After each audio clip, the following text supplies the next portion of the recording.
দিনের বেলা কলিজার টুকরা মেয়ের গলায় ছুরি চালিয়ে মাথা আলাদা করতে পারে। মেয়েটি কেবল 1 থেকে ক্লাস 2 তে উঠেছে, 7 বছরের মতো বয়স হবে। মেয়ের বাবাকে দেখলাম কেঁদে কেঁদে বলছে, আমি 7টি বছর আমার বুকে নিয়ে তাকে ঘুমিয়েছি, কিভাবে আমার রাত কাটবে। কুপিয়ে কুপিয়ে তার দেহকে খন্ড খন্ড করা হয়েছে। ওইটুক শিশুর মাথা আলাদা করে তাকে বাথরুমের মধ্যে ফেলা হয়েছে। আজকে আমরা মানবতা, গোটা জাতি, গোটা দেশ আজকে আমরা লজ্জিত, ব্যথিত।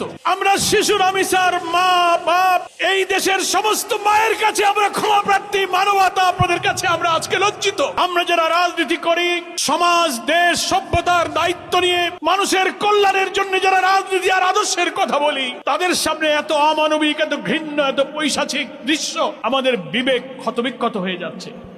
হ্যাঁ, আমরা এটা স্বীকার করি। সরকার হয়তো বলবেন, প্রশাসনের দায়িত্ব পালনে যারা আছেন তারাও হয়তো বলবেন, সমাজ তো অপরাধ থেকে কখনো মুক্ত হয় না, সব সমাজেই কিছু অপরাধ প্রবণতা থাকে। কিন্তু আমরা বলতে চাই, মানব সমাজ 100% অপরাধ মুক্ত হয় না, একথা ঠিক।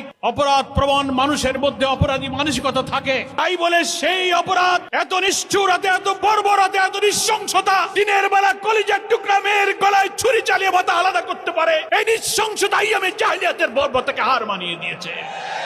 দেশের মানুষ